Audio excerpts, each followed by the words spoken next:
All right.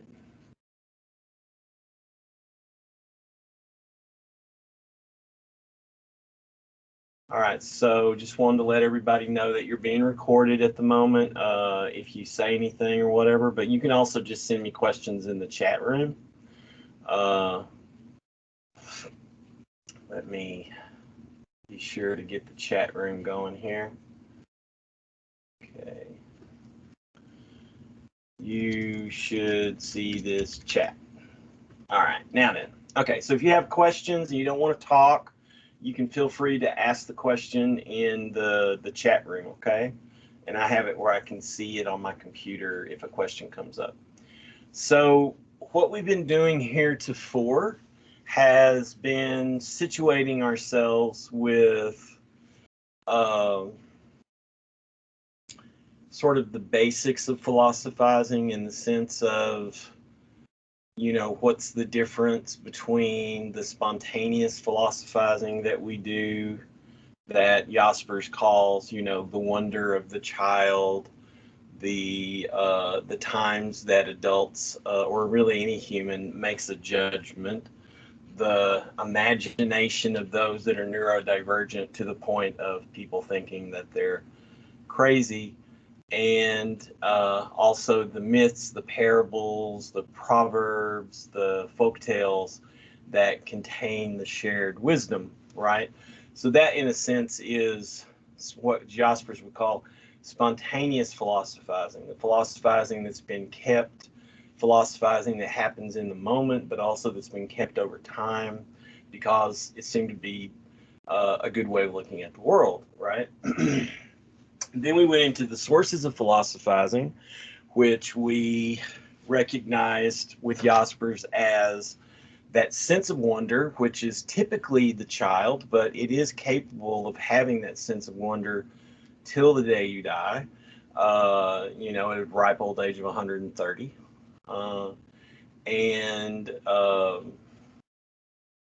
That's one, the wonder, like the wonder of the child, but keeping marvels alive for ourselves, keeping wonder alive for ourselves throughout life.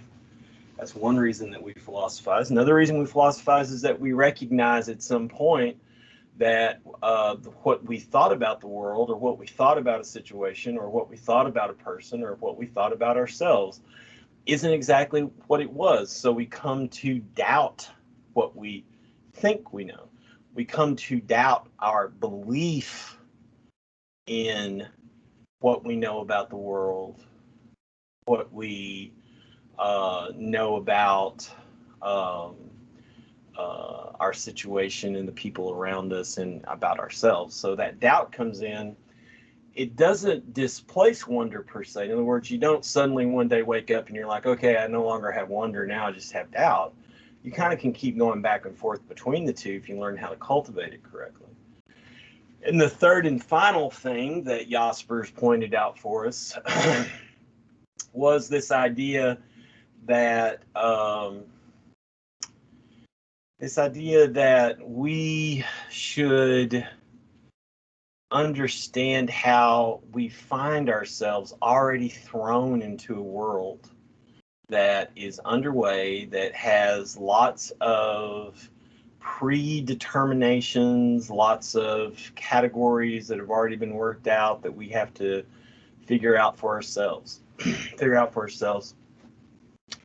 And this world of thrownness, this aspect of thrownness, this third source of philosophizing, is where we encounter basically the limits of our human condition. So wonder is that childlike sensibility that makes us sort of stop and be open-mouthed at something that is so marvelous, so wonderful, we didn't expect it.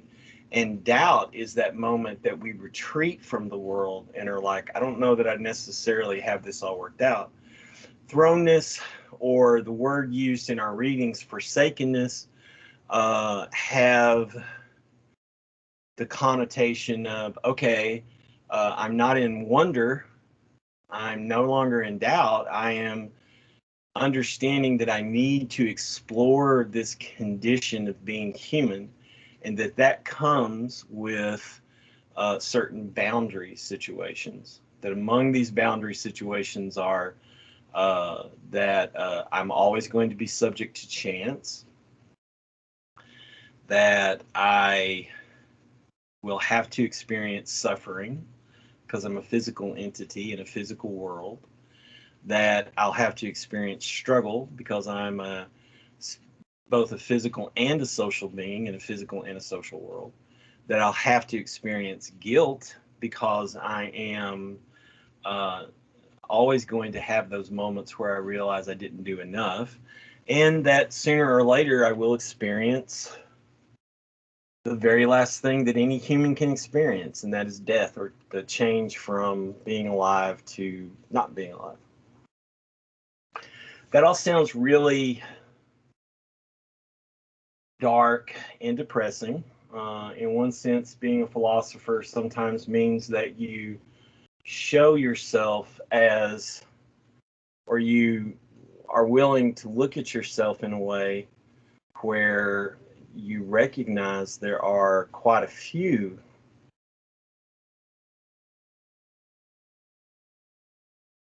negative, sad things that actually go to make up a positive, joyful life. So this is the reason why we look at the sources. Okay, so we have the what is philosophy, which is either spontaneous thinking or systematic thinking. That's the first part. The sources of philosophy, which are wonder, doubt, and forsakenness or thrownness. And the next thing we did was move over into talking about some ancient thinkers and how they originally began to ponder and talk about the way the world is, about nature. And this is where what we're doing comes to bear, both among the ancient Greeks and the ancient Chinese. And that is that at some point, the ancient Greeks, the ancient Chinese, and the ancient Indians began to move in a more abstract direction toward trying to understand how the world is made. This isn't to say that other people didn't do the same thing. It's just we have a lot more written evidence for the Greeks, the Indians, and the Chinese that have kind of held aside for us, right? The three major civilizations that come out of that, the Greco-Roman, European American, which is the one that's founded in Greece, the Sino-Tibetan, which includes Tibet, China, Mongolia, Japan, and Korea, and then of course the Indian subcontinent, which includes India, Pakistan, Indonesia, and a couple of other areas. Those three civilizations trace themselves back to this long-standing tradition of recorded philosophizing, recorded thinking. So we, for 2 weeks, looked at a couple of figures from ancient Greece, which is kind of the source, if you will, of Euro-American philosophizing and thinking about reality. And we looked at the thinker Xenophanes, as well as the thinker Heraclitus. Xenophanes was among the first thinkers to posit the possibility in the Western world of a one God instead of many gods, or a oneness instead of a sort of distributed infinity of things. Then Heraclitus came along, and he said that rather than look at nature as a kind of matter that performs certain functions, which is what the people before him had done, and rather than looking at it as just an expression of mathematical truth, which is what Pythagoras had done, Heraclitus kind of takes up Xenophanes' challenge, and he says, yeah, there is one abiding process to which everything comes into being and goes out of being. And he called that process the logos, Logos. Let me go ahead and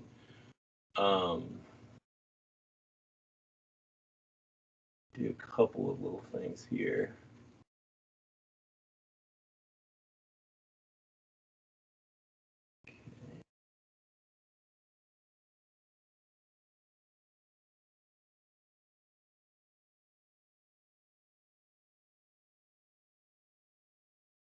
Want to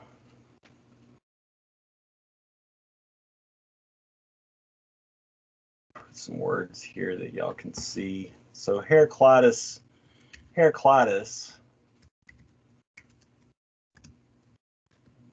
color here. That's work for some people. Okay. So Heraclitus said the world is run by a process, and he called the process logos. Okay. And logos is the Greek word for, as you know by now, word, study, account, and reason. Okay. So the thing that Heraclitus did that was novel was he, instead of saying it's a matter, it's this materiality, water, air, earth, he said it's not a materiality, but it's also not just a formality, like, you know, everything is numbers. It's all about how numbers combine with each other, the sort of mathematics of the world. And what you find when he makes this turn, following the lead of Xenophanes, is that he says, yeah, there is matter and yeah, there is form, but the only reason any of that makes sense, the only reason that any of that makes sense is because there is this logos, there is this logical structure to reality. Okay. And of course, he said very wisely that it's difficult to hear about this. He says in his most famous aphorism, aphorism 1, his most famous fragment, excuse me, fragment 1, he says, there are those who have heard the logos, but do not know how to express it. There are those who have, this is very important distinction, heard of the logos and believe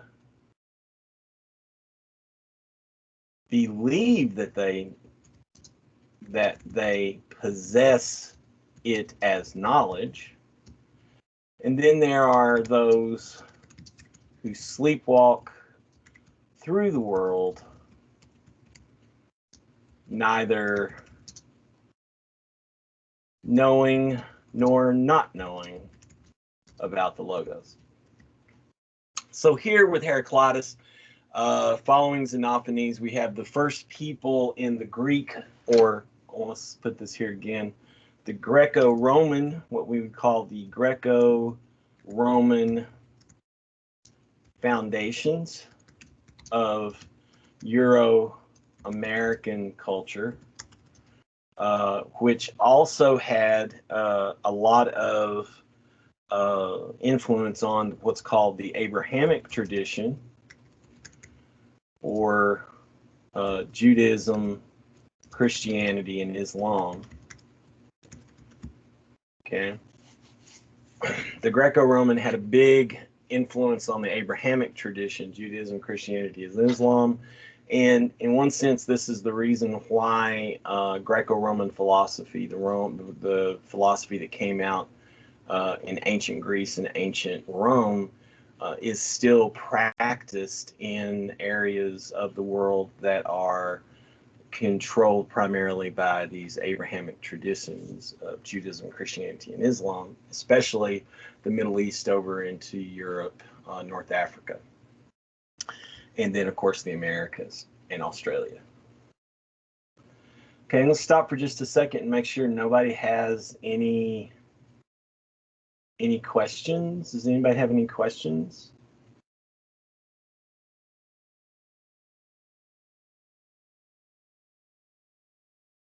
It's okay if you don't. I just always like to stop every now and then when I'm doing a video thing and make sure that we're good. Okay, so how this flows into today's topic actually has to do with us coming now to ancient China. I just wanted to situate us in what we've done up till now, and also situate why this Heraclitus reading should dovetail nicely with this reading we're going to be doing from China for the next 2 weeks, the Dao De Jing and everything. Dao De Jing means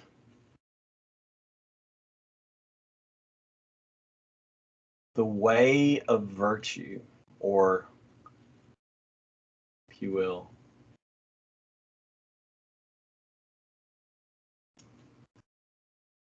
virtue as the way. That's another way to think about it. It is not unlike what was going on in Greece, that in ancient China, there was a period from about 450 BCE to 200 BCE called the Warring States period. Okay. And the Warring States period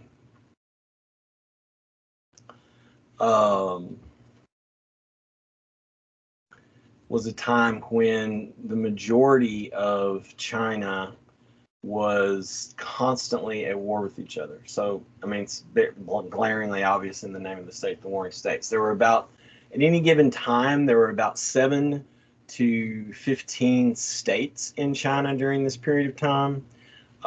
And it's around the time of the end of this period that what we call Taoism has proliferated out into the community of China, right?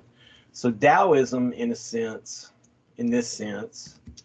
not really unlike Socrates. We'll see Socrates later in Athens, and we'll see it again over and over throughout the course of history. Taoism arises like Buddhism and Platonism, or Socratism, if you want to put it that way, as a reaction to all of the war and fighting that has destabilized these people in their circumstances, destabilized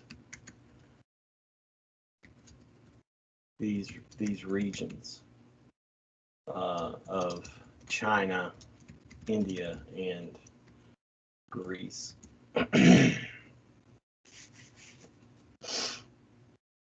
There's an excellent book that I'd recommend to y'all, and I can get you a copy of it probably on PDF if anyone's really interested. The book is by a lady named Karen Armstrong. It's called The Great Transformation, and it deals primarily with the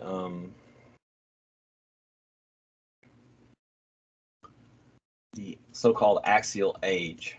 When we're studying the ancients, we're looking at a period usually between 800 BCE and 600 CE. This is called the Axial Age because it's sort of like the axis around which history has unfolded. Historic ideas have unfolded. Okay. So if you start with 800 BCE and you go all the way to 600 CE, these are the things that become prevalent in the world. Zoroastrianism in Persia, Confucianism in China, Taoism in China. Let's see here.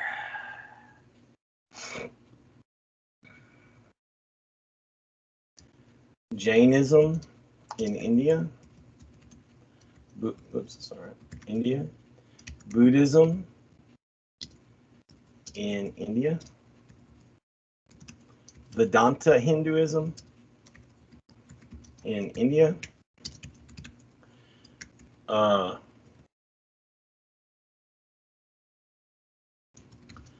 Hebrew prophets.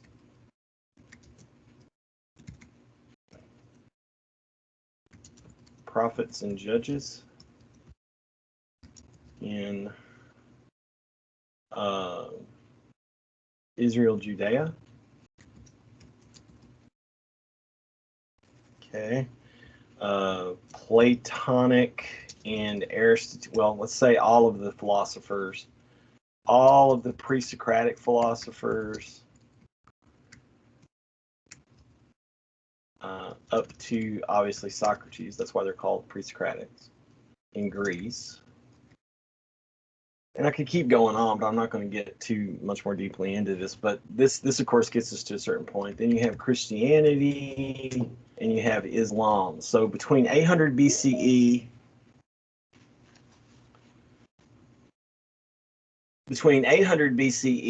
and 600 CE, you have all of the great ideas that we still are thinking about being put forward, right? Okay, so now we're moving from ancient Greece for the moment to ancient China.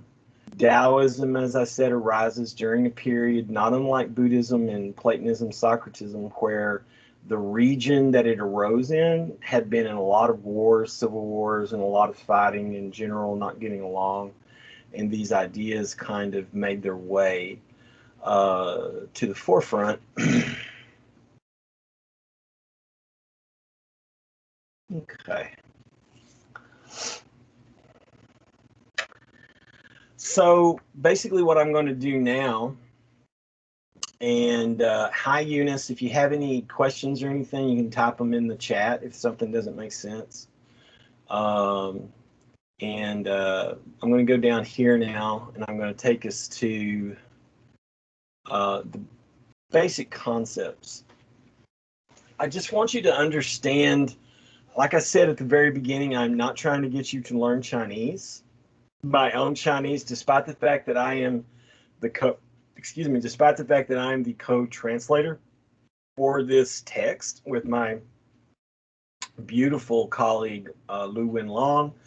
I am not the most fluent person in Chinese. I know enough to recognize some things with Wenlong went through, and he looked at old versions of the Dao De Jing, compared them with the new versions we have of the Dao De Jing, and then he and I went through, as he was literally translating at the table what the words said, and I would be like, okay, I like that, let's see where we can go with that, and I would help kind of come up with a more poetic way to say it in English without trying to put too much of ourselves into it. I want to really highlight, if you read the introduction, like I asked you to do, there are hundreds of translations of the Dao De Jing. The only reason that I did this translation with him was to just sort of see how well, considering that everybody who translates the Dao De Jing always translates it from kind of their specialization, right? So Christians make it sound kind of Christian, Buddhists make it sound kind of Buddhist. So my thinking was, as an existential philosopher, what if an existential philosopher and his good friend translated this? What would it look like? So that's kind of the Dao De Jing you get here. This is the existential Dao De Jing. All right, so again, not trying to get you to actually learn Chinese, but there are some words that, you know, he and I didn't want to fully translate. We want, because in one sense they're actually already a part of our language. Dao might be spelled differently by different people, but you know, it might be spelled T-O-A, but instead of D-A-O, excuse me, it might be spelled T-A-O instead of D-A-O in English. But the primary pronunciation is about the same. Dao, Dao, and it means way, path, road, or avenue. Okay. When you're talking about it in terms of a particular road, it usually in English is going to have a little d.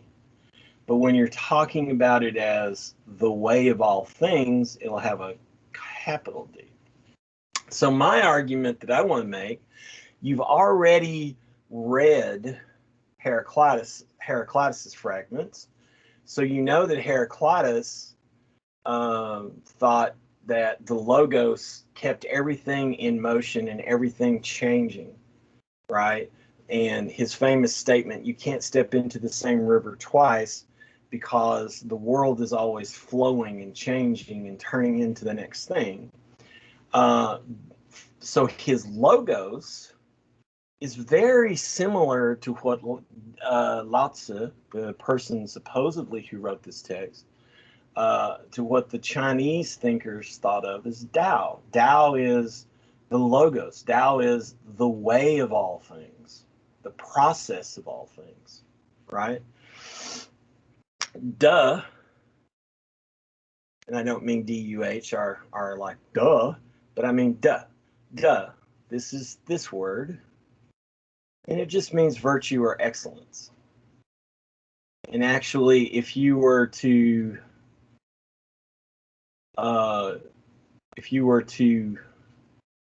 translate the word for the Chinese word for ethics, and if you were to transliterate it into English letters, it would actually be Dao De. Dao De. Dao De is the word for ethics. So the way of virtue, the way of excellence. That's what this text is actually about. It is both a natural text in the sense that it's about nature and about how nature does without us having to do anything. A way of organizing society so that it's maybe a tad more natural and less artificial. And we'll get into to what that means as we go along. Again, if you have any questions, please let me know.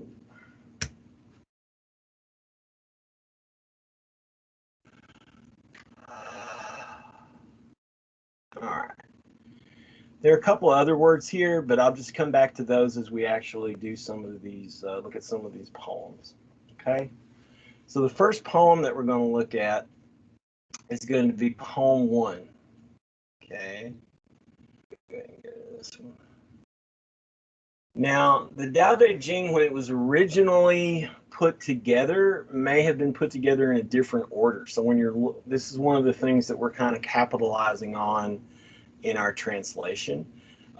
There has been an order that it was put in probably around 100 CE, 200 CE, so about 1800 years ago, where you go from what's called poem 1 to poem 81.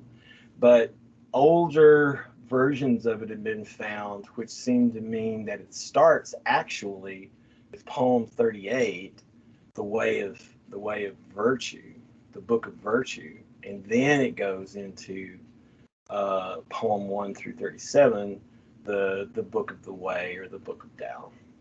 It doesn't really matter what order you read these poems in. They can be read in any order. I recommend reading them out of order, actually. They don't build on each other. That's what makes them philosophical poems.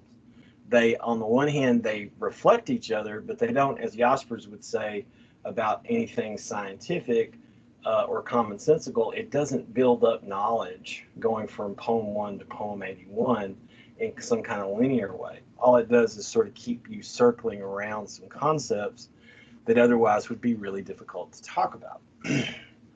So let's go ahead and take a crack at this.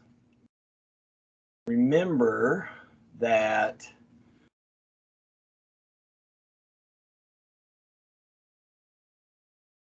Dao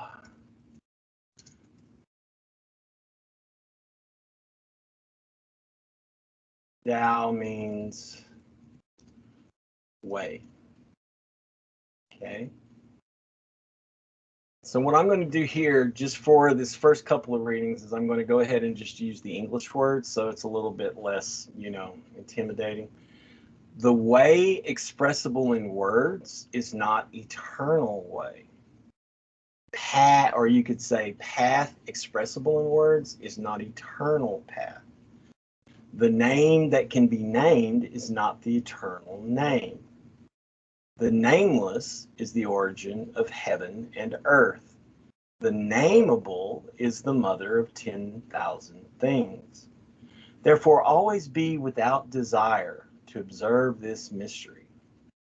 Being with desire always observes the boundary. These two things come from the same, but with different names. Both are called profound, and again profound, the door of many mysteries. Okay, I do not expect this to make sense right off the bat. It's something to think about. Every time I read this, and I help do the translation, and I've been reading about Taoism since 1989, every time I read these poems, I discover a little something that I wasn't actually acknowledging before, or maybe sometimes I remember something that I did acknowledge but didn't have the wherewithal to talk about it yet. So let's look at these first two lines. Tao expressible in words is not eternal Tao. So what does this mean?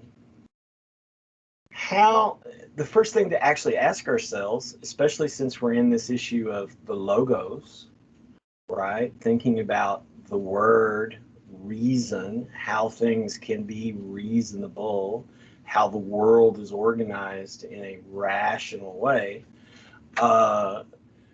If I say this, Tao expressible in words is not eternal Tao, my first question to y'all would be, how do words work? How do words work? Does anybody want to take a stab at that? Obviously you don't have to, but I don't want to not give you the opportunity to take a stab at it. How do words work? How do words? Not what are words, right? How do words work?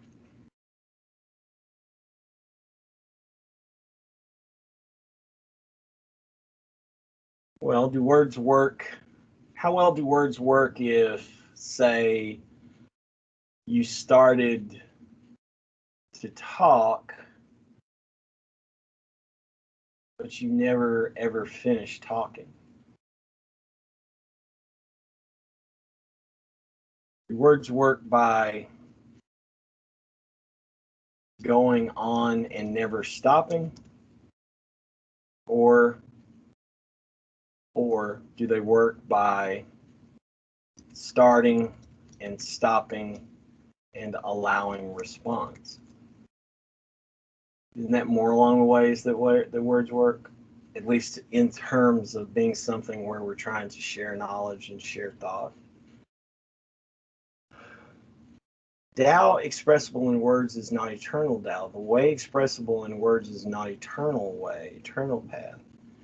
In the sense that something is eternal, it's ongoing. It's neither starting nor stopping, right? So when you talk about Tao, when you talk about the way, what you're really doing is you're giving yourself something to stand in for, that which actually neither starts nor stops, which is why it's eternal, right? When we talk about the cosmos, every person who talks about the cosmos has a different understanding about the cosmos in some fashion. But really what we're doing whenever we say cosmos is we're pointing towards something which is encompassing of the entirety of physical reality. But that's something that not a single human being has ever been able to fully explore. So these concepts like Tao and cosmos and even being are concepts that allow us to talk about that which otherwise we could only point to. So really that's really all we're doing, is we're pointing out that the way of reality, the logos of reality, the Tao of reality is such that the ability to express in words falls short. And that's really the point of this entire set of poems. The background to this set of poems is that there was this old guy called Old Master. Lao Tzu. Lao Tzu means old master. That's all the word means. And Lao Tzu, the old master, and these poems actually are the one of the 2 or 3 inspirations for Master Yoda in the Star Wars universe. So Lao Tzu was about 90 years old, and he was about to leave the kingdom of Zhu. This is, again, during the Warring State period or before it. Kingdom of Zhu, which was a kingdom in China. And as he was leaving the kingdom, the guy who got the border guard was like, "Hey, old master, you can't leave until you share your wisdom. I mean, what are we going to do without you if we don't have a little thing of your wisdom?" Lao Tzu knew that Tao expressible in words is not eternal Tao. He could have stopped his poem with that. But he also knew that people might need a little bit of a roadmap. So he was willing to draw a map if he could get you to understand that the map that he drew was just a map. This is always the problem we have with our philosophical systems. Whether they're scientific philosophical systems, theological philosophical systems, whatever kind of philosophical system you're talking about, as soon as you forget that that system is merely a model and is not a full expression of reality, as soon as you forget that, then you've mistaken the map for the territory. So what Lao Tzu wanted to do was to minimize the best he could people doing that. So regularly throughout these poems, you'll see him remind you that the eternal way is never expressible in words because it's eternal. Okay? But like I said, he could have stopped the entire poem with Tao expressible in words is not eternal Tao. Boom, that's the end of it. See you later, I'm gone. He didn't do it. He went ahead and he did something. But what he did was so beautifully succinct. The entirety of these 81 poems are made up by 5,000 Chinese characters. Just 5,000 Chinese characters, right? And it's one of the most profound sets of poems in the world. It's also one of the most translated set of poetry in the world. Okay, so getting back into this now. Tao expressible in words is not eternal Tao. Okay, buddy, I've got you there. Now I'm going to go ahead and I'm going to go through 81 poems and tell you why that one sentence is really all you need to know. Okay, so he just kind of goes through and he reiterates, Tao expressible in words is not eternal Tao. The name that can be named is not the eternal name. Again, think about this. If I can speak a name, right, like Furkan or Jada or Eunice, it stops. It starts and it stops. There's nothing eternal about that name. Right? The name that can be named is not the eternal name. So even here, with this, he's saying, look, look, look, look, look. I've already told you, the way expressible in words is not the eternal way. Please listen to everything I'm going to tell you and keep that in mind, because the name that can be named is not the eternal name, right? This word Tao, which is a stand-in to point to the way of all things, is not itself an eternal name, because it starts and it stops. Okay. Now he says, okay, so what we're going to do here is we're going to call or have another name for it. So there's the Tao, or eternal Tao, which is the nameless. You know, right? It's just some words that we throw to point in the direction of that which has no name. So Tao, the eternal Tao, is nameless. And nameless, the nameless is the origin of heaven and earth. So the nameless is the origin of heaven, order, and earth, physical reality. Right? Heaven governs earth, and earth responds to heaven. Okay? Heaven and earth are nameable. There's our first two names, heaven and earth. Right? And from that pair, that nameable pair, becomes the mother of all the things that we know. So when you see this 10,000 things, you should remember that for somebody in 200 BCE, or excuse me, 300 BCE, 10,000 things was a lot of stuff. So 10,000 things is actually an ancient Chinese way of saying infinity, or an ancient Chinese way of saying everything. Okay, so the nameless, which we're just using the little sound Dao to point us in the direction of it, the nameless is the origin of these two nameables, heaven and earth. Heaven, which provides celestial order and orders all things that happen, and earth, which is the physical reality in which everything occurs. And heaven and earth together are the mother of 10,000 things. The nameable is the mother of 10,000 things. So what does that mean? It means that after you can identify the distinction between heaven and earth, that first distinction gives rise to every other identity, every other differentiation, every other delineation, every other nameable thing.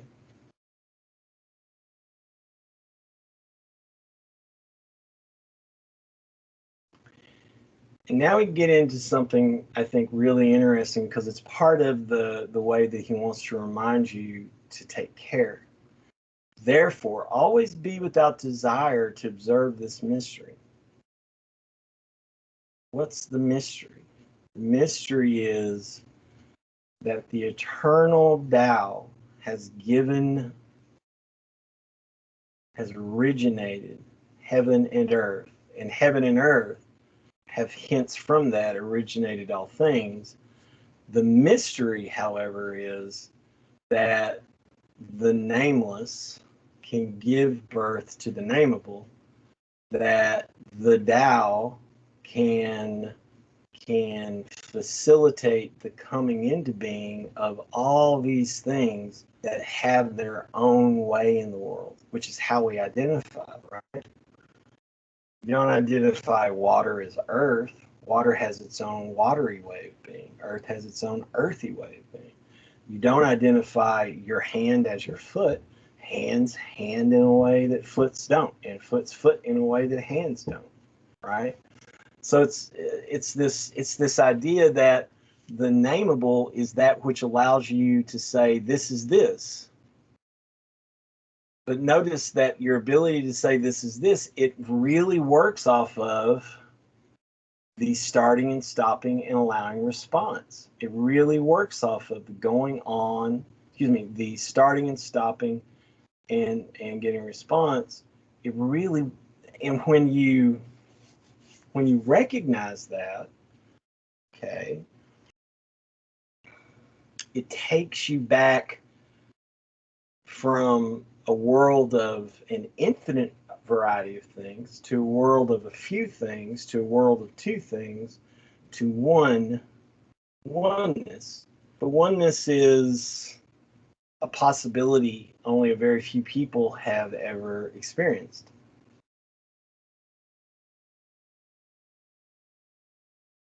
In history that we could think of. It's not impossible, so I'm not trying to say you can't do it. Maybe there's people here who can do it. Point is, if you are with desire to observe the moment where the eternal Tao splits, or the eternal Tao originates heaven and earth, or if you get caught up in all the different ways that heaven and earth have given birth to all the things, that if you have that desire, the best thing you'll be able to do is observe where the boundaries are. And that's important in the sense of, if you know that all you can do is observe the boundaries, you're literally, remember what I've said a number of times, the boundary is where things begin, not where they end. So you can use this ability, right? You can use this wonder at the world, this doubt about the world, this thrownness into our human conditions to move toward this truth. But you'll never do anything other than observe the boundary, meaning you'll only be able to observe at best where things start, but you really won't be able to observe before that. You won't be able to observe the whole. And that's fascinating from the point of view of contemporary science. This does not back up Taoism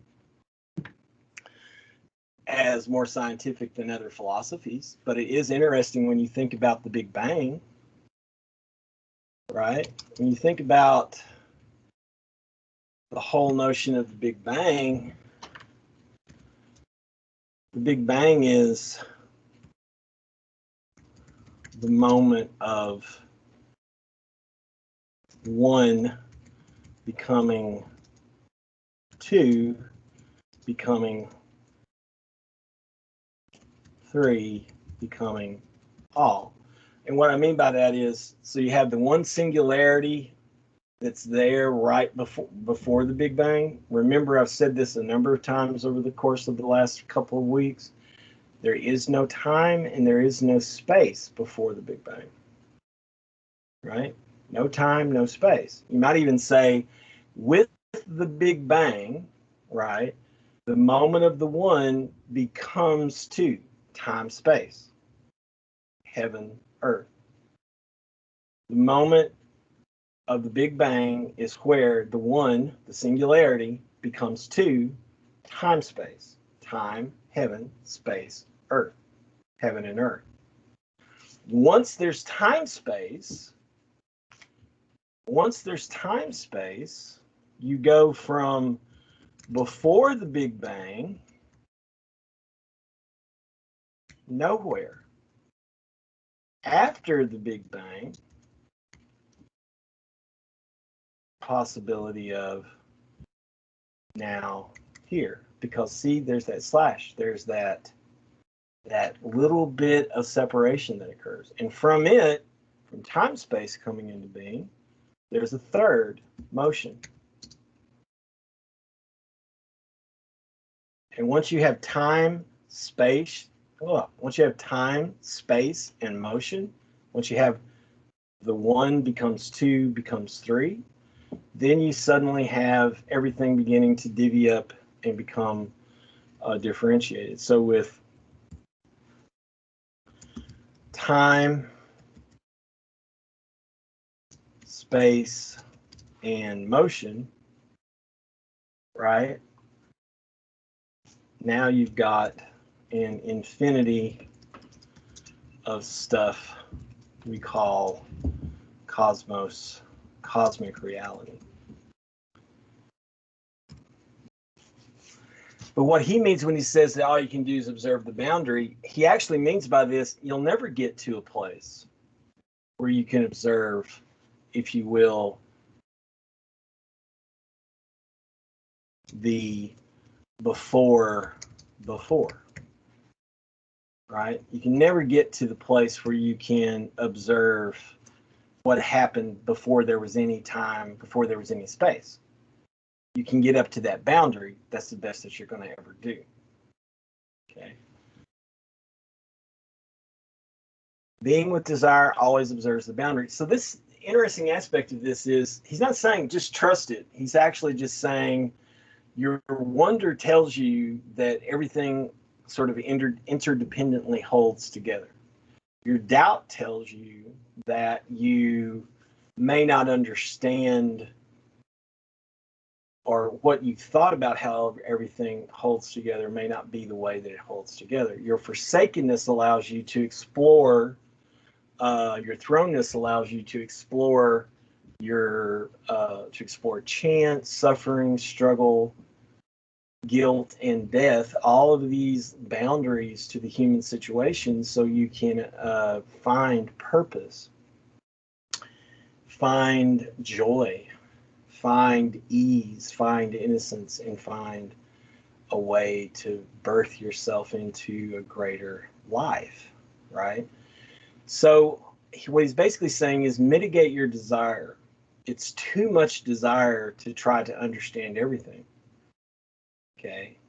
And all you'll ever do is get to a boundary, and you don't want to make the mistake of saying that boundary is that boundary is the answer to it all. Okay.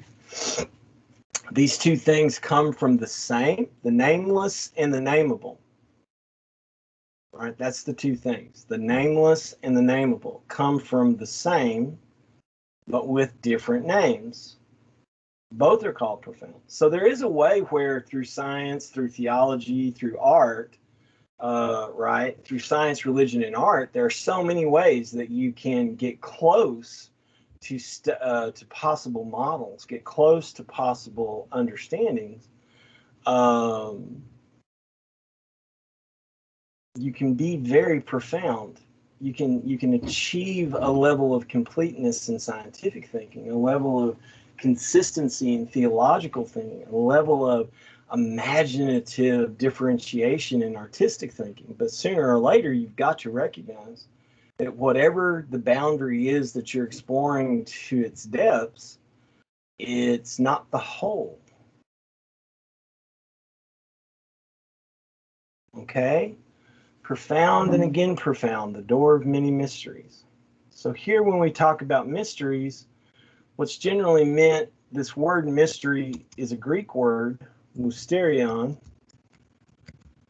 and it means that which can be heard, like the logos, or seen, right, but not said. That's literally what a mystery is. You can't explain it. You can't put it into words, even if you've had the experience. Okay.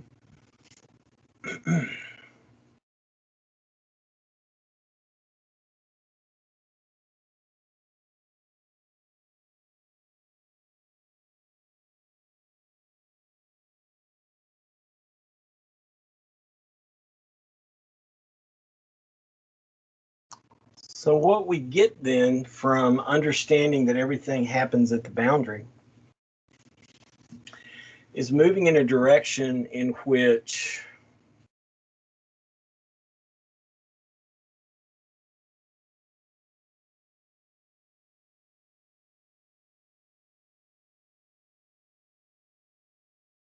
we see that there are a lot of pairs.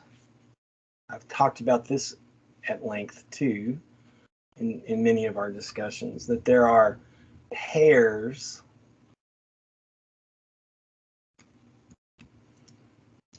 that are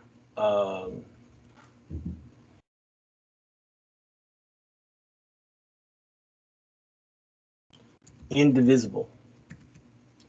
Now that sounds weird because you already divided it into pairs, but the point here is to think of these things, these indivisible pairs, as what another way to put this would be dyads or duos. Whoops, get it right in a second. Duos, in the sense they're always together, and each part of the duo makes sense, makes the other part make sense, right? So you have the ones that he has here, right? Let's go through. Under heaven, and under heaven always means the earth or the world, or under heaven means that, you know, the world that's been, the entirety of the world that's been ordered. Under heaven, all know the reason why the beautiful is beautiful. Because there is the ugly. All know the reason why the good, because there is the bad. Therefore, to be and to not be beget one another. Difficulty and ease complement one another. Long and short measure one another. High and low complete one another. Note and voice harmonize one another. Front and back follow one another. Hence the sage does by doing without doing, teaches without words, aids 10,000 things to grow without decreasing, generates but without owning, does but without possessing, greatly achieves but without taking credit. Never taking the credit, nothing is ever lost.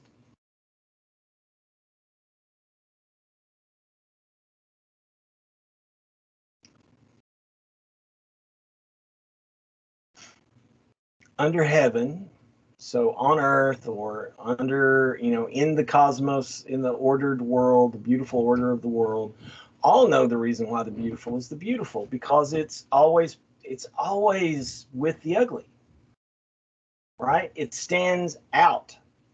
And we actually literally use the word existence in this sense because the idea of exist, existere, which is the Latin root,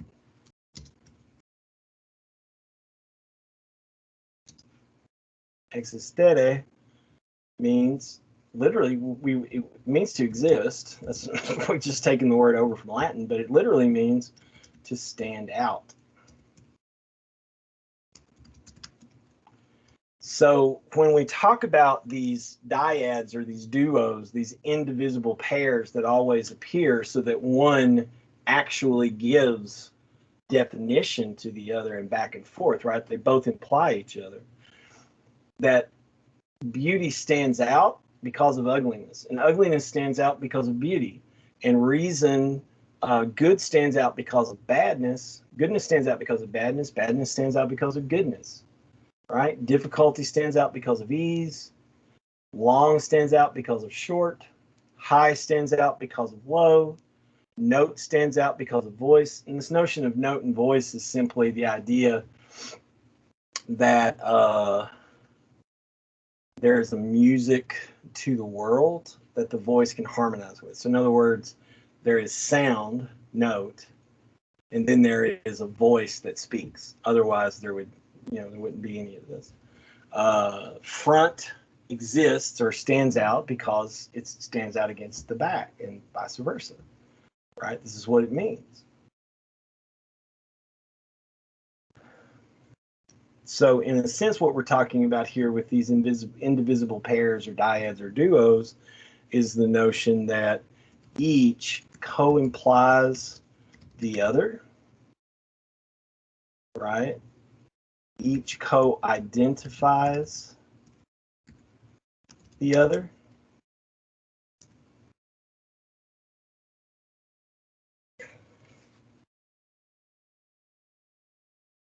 This is really one of the most important of the concepts.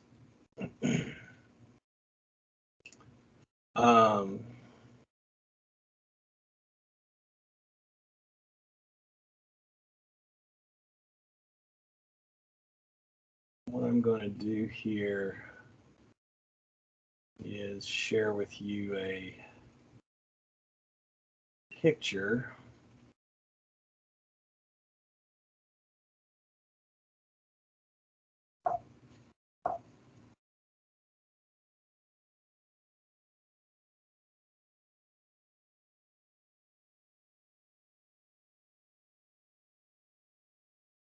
stop. I want to stop sharing for a second and then reshare a different screen because I want to deal with this idea of the yin yang. So in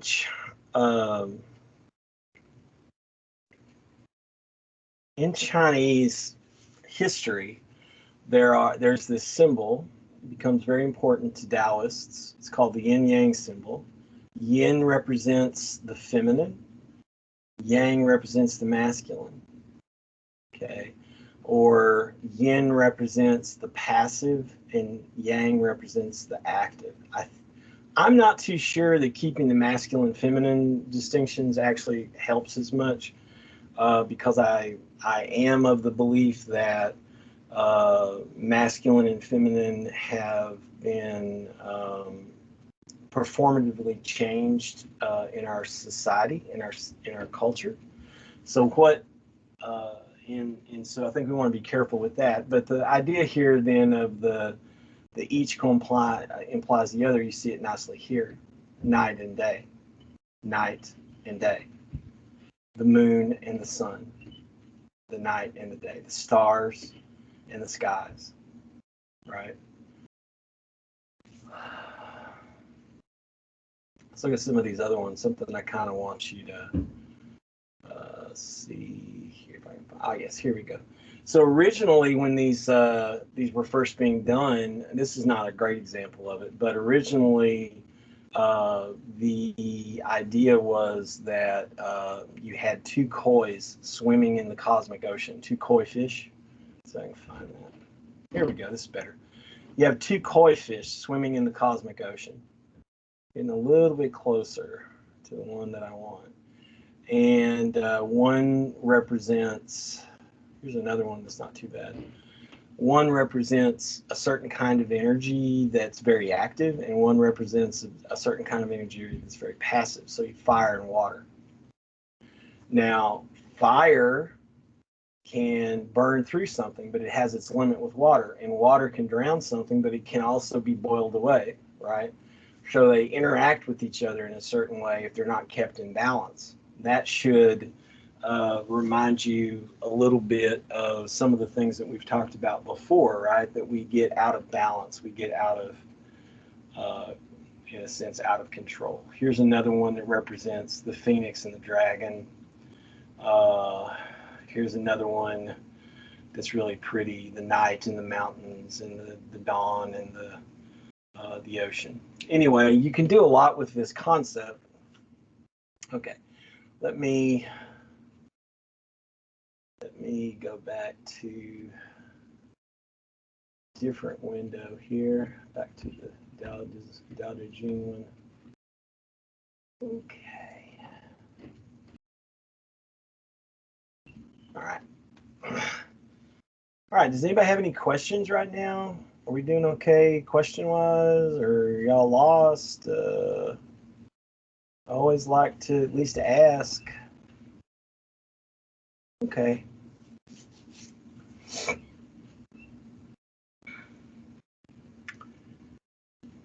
But what's really, to me, when you go through this particular poem, is it gets to the relativity of these things. So if we do say that the beautiful is beautiful because it stands out against the ugly, that's still subjective, right? It's not objective.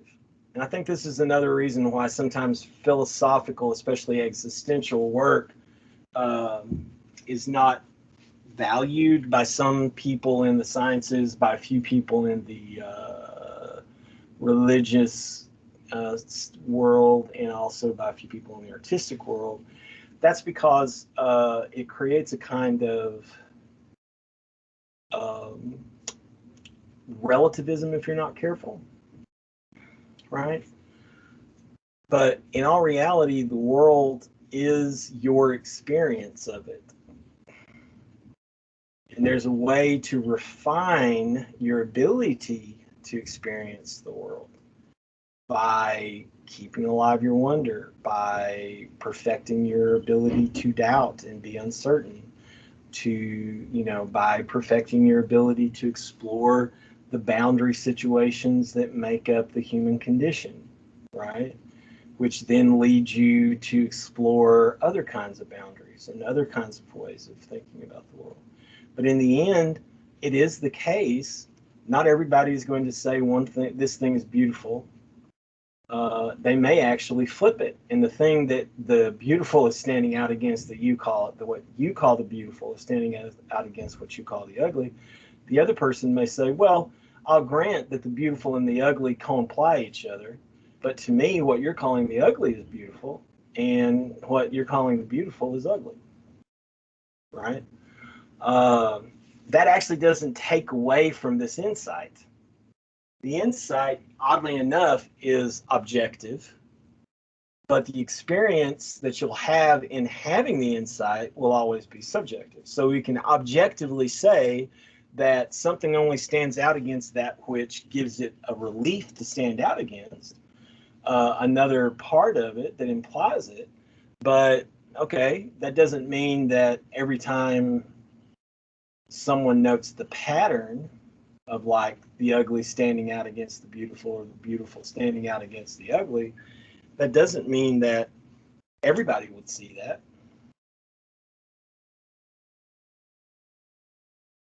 Even in our own culture, there are different kinds of beautiful. Yes, we're pretty much told that, you know, there's a certain beauty to Timothée Chalamet, or there's a certain beauty to Zendaya. Because they're in my head now because the Dune movie's fixing to come out. There's a beauty to them. What's the ugly that they stand out against? Pretty much the ugly would actually be almost anybody who's not a star, right? That in and of itself is cultural pressure. It's like if you look at Timothée Chalamet or Zendaya, or you look at Chadwick Boseman or Beyonce, or you look at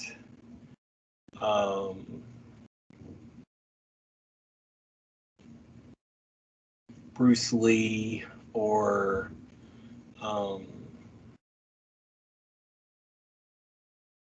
Lucy Liu.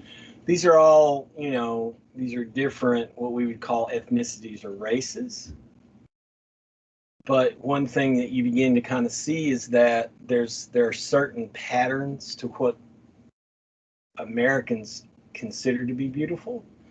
And so the people who stand out as beautiful stand out against the ugliness of pretty much everybody else. And that's the same thing what happens on Instagram and things like that. There's something about it that makes it seem objective, but it's actually a lot of subjectivity, and it's also a lot of sociological subjectivity, even if I don't know if that makes sense, but sociological subjectivity in this way. Sociological subjectivity is simply the standards of truth, beauty, goodness, etc. in a particular society or community, right? But personal subjectivity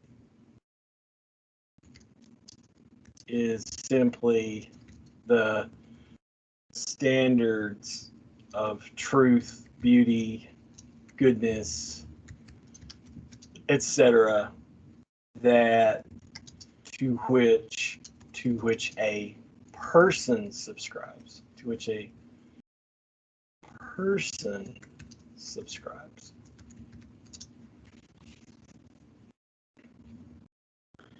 And we know this because, you know, for Khan, you are attracted to a particular kind of person. In Jada, you're attracted to a particular kind of person. In Eunice, you're attracted to a particular kind of person.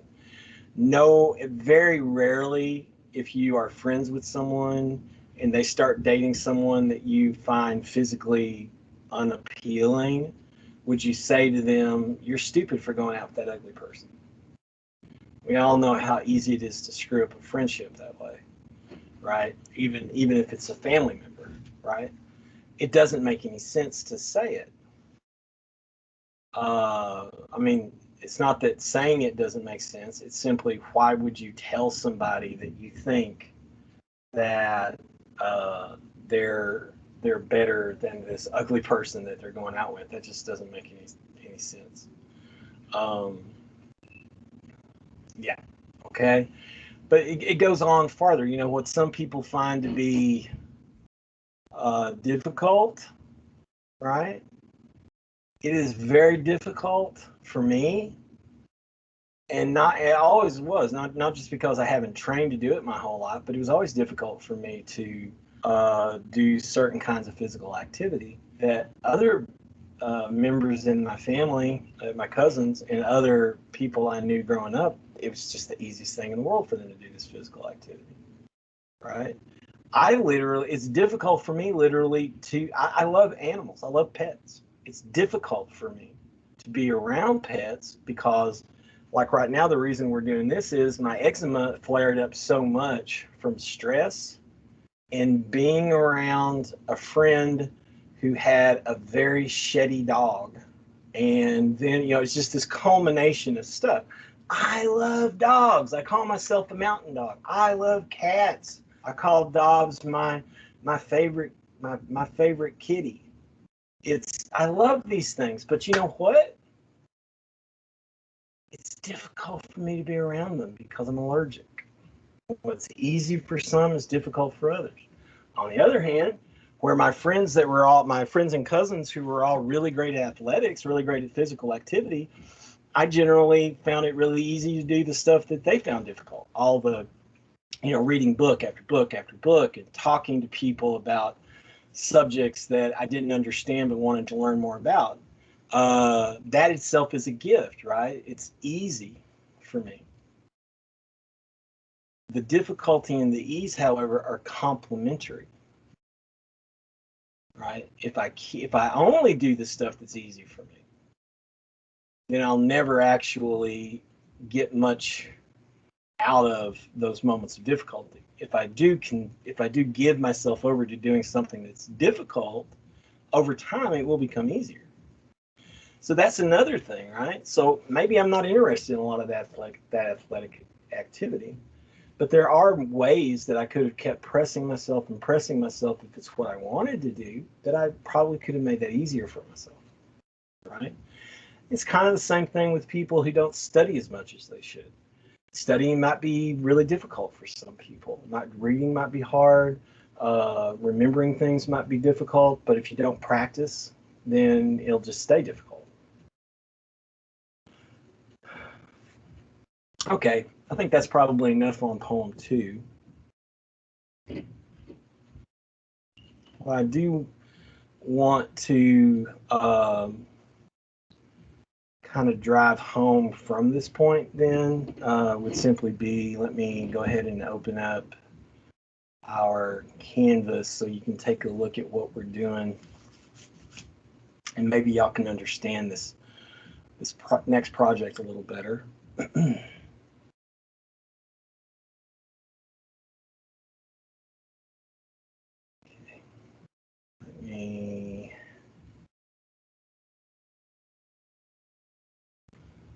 Let me change what I'm sharing here to this one. Okay, so this is a discussion assignment that I'm asking y'all to do this time. I'm going to change the day it's due to Thursday from Tuesday to give everybody more time to think about it. Give everybody more time to put in your answers to these questions. So I'm going to say it's due by Thursday, 12 October 2021, and you're before 11:59 p.m. and your response to a colleague is due no later than Friday, With this, it's a mandatory discussion. You have to do this discussion. This will be the first discussion where I have it set up correctly, where everybody can see other people's stuff. So if you don't do this, then it could be problematic, because I really need for y'all to start getting your homework done and turned in, so that you don't get too much farther behind. Okay. All right, so let me go back up and go over this just a little bit with y'all. Let me save it first so that it's okay. So what are we at? What am I asking you to do? So it's going to be all students. So everybody in the class. There's only 12 of you, so all of y'all are going to be in there. Mandatory discussion: the named and the nameless, struggling with expression. As with all our discussions, there will be 2 due dates. The first date is your original post. So your original post, get it up as soon as you can, but it has to be up by Thursday at 11:59 p.m. Before 11:59 p.m. And you have to respond. Okay. So the first is the date your original post will be due. Try to post on that date as early as possible. The second is the next day, when everyone is going to post something has done so. In other words, everybody by Thursday at 11:59 p.m. should have posted something. And that means that on Friday, you will be allowed to make a substantive response. Not, I really like what you said, but actually deal with it. Substantive response to at least one person in your class, in your group, okay? I still want to encourage you to try to get your original post up well before Thursday at 11:59 p.m. so everybody's got a chance to put something up, and everybody's got an opportunity to respond to at least one person by Friday night. Because I want to use this next Saturday when we meet in class, I want to use your discussion as a means for us to have an in-class discussion. So I really need y'all to actually do the work this week, get it turned in on time, do your best, okay? Now, really all I'm doing is just asking you to, look at the stuff that I told you to look at in the readings, and do these answers, and you'll number them 1, 2, 3, 4, 5, 6. Right? When you say, okay, cool, I'm going to do this, I'm going to get into this, right? And then it's just like, you could do just the answer, right? Like Dow can be translated as blank, path, road, or avenue. Duh can be translated as blank or excellence. All these answers are there in the text. How would you elucidate the meaning of number 1? The name that can be named is not the eternal name. Here, you give me a 1, 2, 3 sentences. This will be something that your friends will also think about. In number 38, the Dao De Jing maintains that the most excellent actions have a kind of spontaneity. Acting without thinking of duh or virtue. Acting thus is authentic duh or virtue or excellence. And then you just go in and you answer these questions. Pretty straightforward. And then for number 5, besides number 1 and number 38, I want you to pick a poem that, and you could do number 2, which we went over, but also another one. Pick a poem that really stands out to you from the ones that I've asked you to read, okay? Besides number 1 and number 38, pick any one of the other poems that I asked you to read. Now, hold on one second. Let me go ahead and go over here to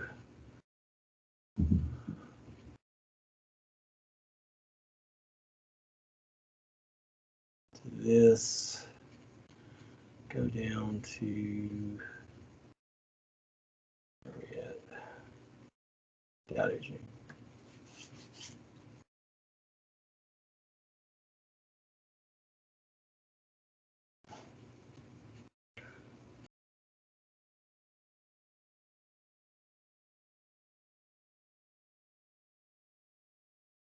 Okay, I'm going to go ahead. I didn't think that I might have.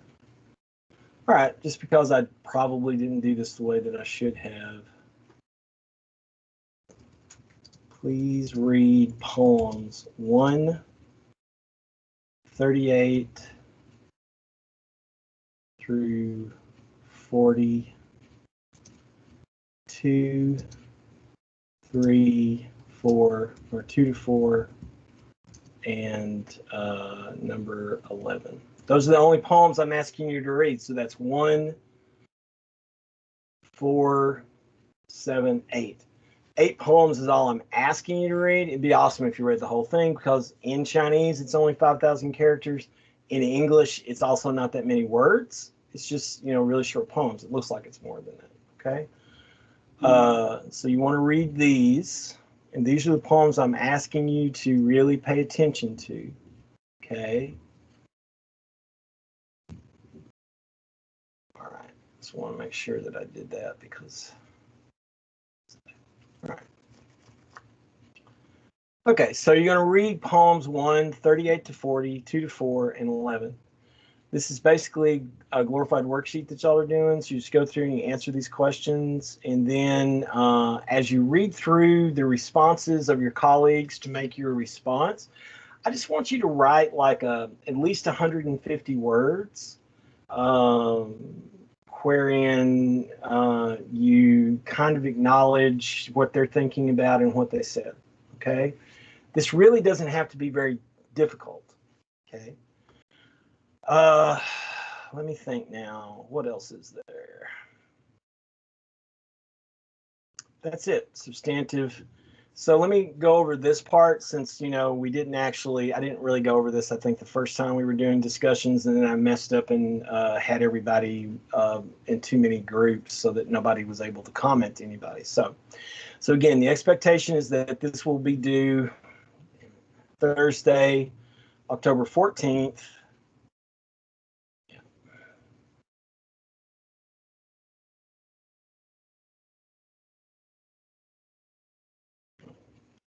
Friday, I had that down as the 15th. That's not right. 15th of October. Okay. All right. So your original post is due October 14th. The replies due by 11:59 the Friday before we have class the next morning. Remember, in the grading, if you quote a podcast, a video, webpage, or a text, please use proper MLA in-text citation for the reference, and be sure to include a full works cited entry.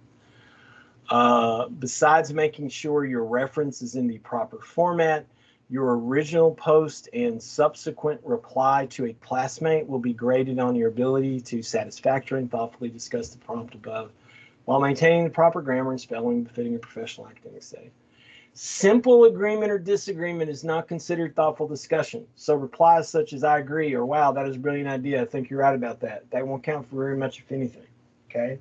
I want you to, especially with this one, it's going to be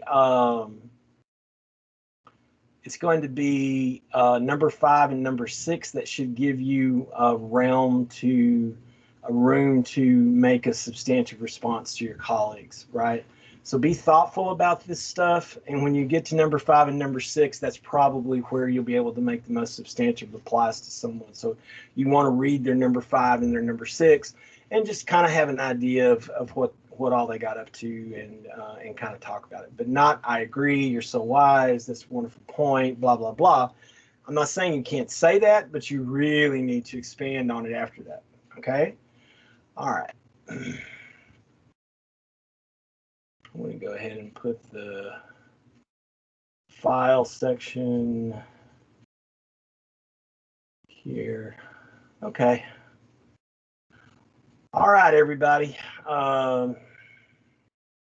What I'm going to do now, rather than keep you on this call, I'm going to try to find out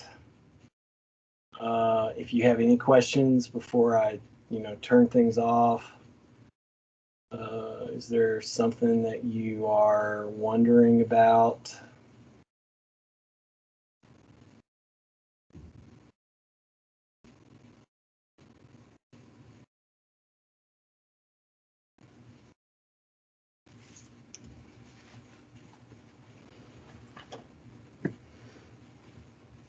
Would that be no, I guess? All right, if you... Okay, cool. All right, look, if you come up with anything, just, drop me an email or send me a message in Canvas or, whatever the case may be. I'm happy to. Hi, y'all never seen my hair down.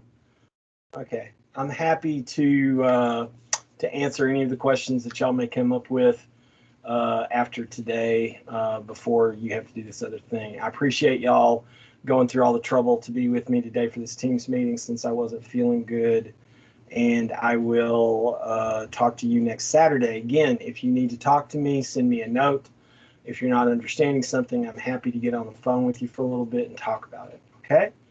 Love you guys. Be good. Have a beautiful week. Look forward to reading your replies about this stuff and see where your thinking's at. Bye.